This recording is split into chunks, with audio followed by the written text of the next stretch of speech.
الفتن الفساد أرقى أنواع الفن، هو موضة في كل وطن. فالمنكر هو الفعل الحسن، والمعروف دفن بغير كفن، شيعه الذي في ظهره طعن. المنكر حتى في المسجد أذن، وفي الحج طاف وسب ورجم ولعن، وفي قلوب الشباب تربع وسكن.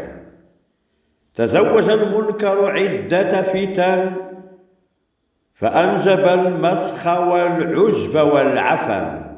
شارك في التجارة فأفلس وسجن، وفي الصحة أذاع الوباء والتحول والوهن، وفي الوظيفة عقد كل المهن.